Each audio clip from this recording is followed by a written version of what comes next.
आज हम पढ़ेंगे संधि। देखिए संधि आप संस्कृत ग्रामर में पढ़िए या हिंदी ग्रामर में पढ़िए, सेम टू सेम है। यानी यहाँ से आपको कम से कम 10 नंबर देखने को मिल जाएंगे।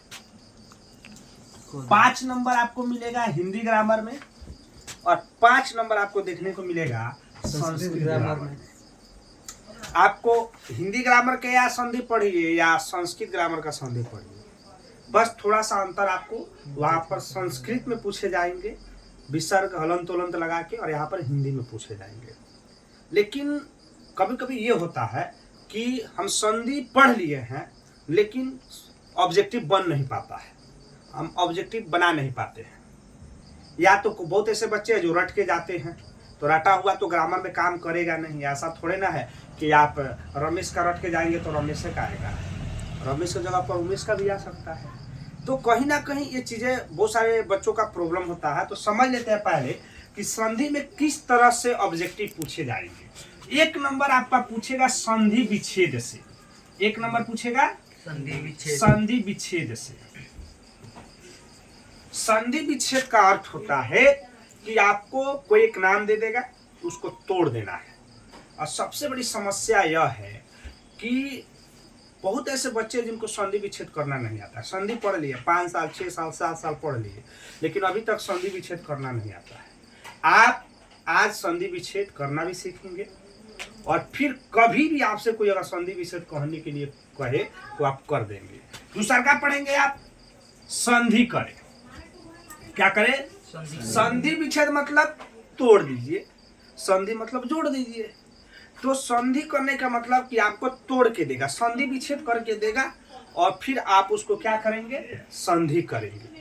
तीसरा नंबर आपसे पूछेगा कि 2 वर्ण दे देगा। जैसे मान लीजिए दे दिया ई प्लस अ से नया वर्ण क्या होगा, तो 1 नंबर ऐसे करके आपको पूछेगा।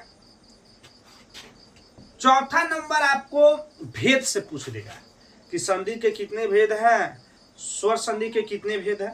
आपको भेद से 1 नंबर आपको देखने को मिलेगा। 5वां जो आपका है पहचान से मिलेगा। एक एग्जाम्पल दे देगा, बोलेगा इसमें से कौन सा संधि है, दीर्घ संधि है कि गुण संधि है कि वृद्धि संधि है कि यण संधि है कि स्वर संधि है कि व्यंजन संधि है। आपको पहचान से देगा। क्या चीज से देगा? पहचान से। यानी आपको अगर 5 से 6 ऑब्जेक्टिव पूछता है तो 5-6 तरीकों से देगा। लेकिन प्लस पॉइंट यह है आपके लिए कि अगर आप संधि को समझ लेते हैं, बेहतर से अगर जान लेते हैं, तो फिर आप ऑप्शन से भी बना सकते हैं। देखिएगा बहुत ऐसे बच्चे हैं जिनको संधि का कोई परिभाषा नहीं याद है, लेकिन अगर समझ लिए हैं ना तो ऑप्शन से बना देते हैं। वो देख के बता देंगे कि कौन सा दीर्घ संधि है, कौन सा गुण संधि है, कौन सा वृद्धि संधि है। वो ऑप्शन से बता देंगे कि कौन सा विसर्ग संधि है, कौन सा यहाँ पर व्यंजन संधि, ऑप्शन से बता देंगे क्योंकि आपके पास 4 ऑप्शन रहेंगे। तो हम ऑब्जेक्टिव मेथड से भी संधि को पढ़ने का प्रयास करेंगे। हम संधि को 3 पार्ट में पढ़ेंगे। पहले पार्ट में हम परिभाषा पढ़ेंगे, दूसरे पार्ट में हम संधि विच्छेद पढ़ेंगे, फिर संधि पढ़ेंगे, फिर किस किस वर्ण का मेल हुआ उसको पढ़ा जाएगा, और तीसरे पार्ट में जब हम संधि पढ़ेंगे तो हम एग्जाम्पल से कैसे संधि बना सके कि 10 नंबर हम यहाँ से अर्जित कर लें। तो आज जो हम पढ़ेंगे संधि वह सिर्फ परिभाषा के उद्देश्य से पढ़ेंगे। बहुत ऐसे बच्चे हैं जिनको परिभाषा नहीं याद होता है, तो आपको टेंशन लेने की आवश्यकता नहीं है। अभी आपको परिभाषा याद हो जाएगा। जस्ट 1 लाइन में आप परिभाषा याद कर लीजिएगा, परिभाषा आपका कंप्लीट हो जाएगा। पहले पूछेगा कि संधि कहते किसको है। पहले क्या पूछेगा? संधि किसे कहते हैं। तो संधि का मतलब जोड़ना होता है। 2 को तोड़ दिया गया, उसको जोड़ दीजिए। संधि का मतलब क्या होता है? जोड़ना। तो मान लीजिए अगर एग्जाम्पल ले ले, तो मान लीजिए अ है और अ है, तो इसका संधि करना है। तो अ और अ में संधि करेंगे तो हो जाएगा आ। क्या हो जाएगा? आ।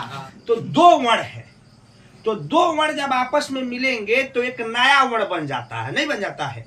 तो इसी को ना बोलेंगे 2 वर्णों के मेल से जो विकार उत्पन्न होता है उसे संधि कहते हैं। दो वर्णों के मेल से जो विकार उत्पन्न होता है उसे संधि कहते हैं। अब इसमें दो गो वर्ण है कि नहीं, और दो गो वर्ण मिल के एगो नया वर्ण बन गया कि नहीं, क्योंकि नया विकार उत्पन्न हो गया कि नहीं, तो इसी को संधि कहते हैं। इसी को क्या कहते हैं? संधि। तो जब भी आपसे पूछेगा कि संधि किसे कहते हैं, तो दो वर्णों के मेल से जो विकार उत्पन्न होता है उसे संधि कहते हैं। अब आइए भेद। संधि के कितने भेद हैं? याद रखेंगे, संधि के 3 भेद हैं। संधि के कितने भेद हैं? 3। जब भी पूछेगा संधि के कितने भेद हैं? 3। याद रखेंगे, संधि के 3 भेद। और 3 भेद कौन कौन से हैं उसको हम देखने का प्रयास करते हैं। पहला है स्वर संधि। पहला क्या है? स्वर संधि। स्वर संधि। दूसरा जो है वो है व्यंजन संधि। दूसरा क्या है? व्यंजन संधि। व्यंजन संधि। और तीसरा जो है आपका है विसर्ग संधि। क्या है? विसर्ग संधि। बहुत ऐसे बच्चे हैं जिनको परिभाषा नहीं याद है। स्वर संधि किसे कहते हैं, व्यंजन संधि किसे कहते हैं, विसर्ग संधि किसे कहते हैं। आप देखिए, ज्यादा कुछ मत याद रखिएगा। स्वर संधि का परिभाषा पूछेगा तो कहिएगा स्वर के साथ स्वर का मेल हो। 2 बार बोल दीजिए, स्वर के साथ स्वर का मेल हो उसे स्वर संधि कहते हैं। कोई ज्यादा दिक्कत? स्वर के साथ स्वर का मेल हो गया, स्वर संधि हो गया। अब इसको रटने की क्या आवश्यकता है कि स्वर संधि बैठ के रट रहे हैं, तो आप डायरेक्ट याद रखिए कि स्वर के साथ स्वर का मेल हो जाएगा, वहां पर क्या होगा? स्वर संधि। व्यंजन संधि किसे कहते हैं? तो स्वर और व्यंजन मिला दीजिए, स्वर प्लस व्यंजन मिला दीजिए, और स्वर और व्यंजन के साथ फिर स्वर को मिला दीजिए, सॉरी व्यंजन को मिला दीजिए। क्या चीज को मिला दीजिए? व्यंजन को मिला दीजिए। तो स्वर और व्यंजन के साथ जब व्यंजन का मेल होता है तो उसे हम व्यंजन संधि कहते हैं। स्वर और व्यंजन के साथ जब व्यंजन का मेल हो जाएगा तो उसे हम क्या कहेंगे? व्यंजन संधि कहते हैं। विसर्ग क्या कहते हैं? तो स्वर व्यंजन विसर्ग के साथ विसर्ग का मेल हो जाए, स्वर व्यंजन और विसर्ग के साथ विसर्ग का मेल हो जाए उसे विसर्ग संधि कहते हैं। समझ में आया? स्वर व्यंजन विसर्ग के साथ विसर्ग का अगर मेल हो गया तो विसर्ग संधि है। तो एक लाइन में याद रखिएगा, स्वर के साथ स्वर का मेल हो उसे स्वर संधि कहते हैं। स्वर व्यंजन के साथ व्यंजन का मेल हो उसे व्यंजन संधि कहते हैं। स्वर व्यंजन विसर्ग के साथ विसर्ग का मेल हो उसे हम क्या कहते हैं? विसर्ग संधि कहते हैं। एक ऑप्शन आपको ऑब्जेक्टिव पूछेगा कि स्वर के साथ स्वर का मेल होगा उसे क्या कहते हैं? स्वर संधि। पूछ देगा स्वर व्यंजन के साथ व्यंजन का मेल होगा उसे क्या कहते हैं? व्यंजन संधि। पूछ देगा स्वर व्यंजन विसर्ग के साथ विसर्ग का मेल होगा उसको क्या कहते हैं? विसर्ग संधि। अब आइए, आपको स्वर संधि से भेद भी पूछता है कि स्वर संधि के कितने भेद हैं। ज्यादातर बच्चों को भेद नहीं याद होता है, ज्यादातर बच्चों को भेद नहीं याद होता है। तो याद रखेंगे कि स्वर संधि के 5 भेद होते हैं। स्वर संधि कितने भेद है? 5। स्वर संधि कितने भेद है? 5। अब कौन कौन 5 भेद है उसको समझ लेंगे। पहला याद रखेंगे दीर्घ स्वर संधि। पहला क्या याद रखेंगे? दीर्घ स्वर संधि। अब बताइए, दीर्घ मतलब बड़ा होता है। दीर्घ मतलब क्या होता है? बड़ा। तो यहाँ पर बड़ा मात्रा का प्रयोग होगा ना, वहां पर दीर्घ स्वर संधि कहलाएगा। और समझ लीजिए कि दीर्घ स्वर संधि जब भी आप पढ़िएगा तो याद रखिएगा, इसमें बहुत लंबा परिभाषा याद रखने की आवश्यकता नहीं है। बोलिएगा 2 समान स्वर का मेल हो जाए। क्या बोलिएगा? 2 समान स्वर का मेल हो जाए। 2 समान स्वर का मेल हो जाए। 2 समान स्वर का मेल होता है उसे दीर्घ स्वर संधि कहते हैं। हम पढ़ेंगे अगले क्लास में कि इसका एग्जाम्पल हम कैसे बनाएं। अगर नहीं भी याद है तो आप एक ट्रिक के माध्यम से पूरे दीर्घ संधि को पहचान कर सकते हैं। दूसरा क्या याद रखिएगा, आप बड़ा बनने के लिए आपके अंदर क्वालिटी होना चाहिए ना। आपके अंदर कहीं ना कहीं क्या होना चाहिए? क्वालिटी होनी चाहिए। तो इसके लिए क्वालिटी को हिंदी में गुण कहते हैं। क्या कहते हैं? गुण कहते हैं। तो हो जाएगा गुण स्वर संधि। क्या हो जाएगा? गुण स्वर संधि। और तीसरा आपका हो जाएगा, जब आपके अंदर गुण हो जाएगा तो आप ऑटोमेटिक वृद्धि करिएगा, तो वृद्धि स्वर संधि। तीसरा में क्या याद हो जाएगा? वृद्धि स्वर संधि। तीसरा में क्या याद हो जाएगा? वृद्धि स्वर संधि। चौथा में आप याद रखिएगा यण स्वर संधि। चौथा में क्या याद रखिएगा? यण स्वर संधि। और 5वां में याद रखिएगा आयादी स्वर संधि। क्या याद रखिएगा? आयादी स्वर संधि। पहला में दीर्घ, दूसरका में गुण, तीसरका में वृद्धि, चौथा में यण, 5वां में आयादी।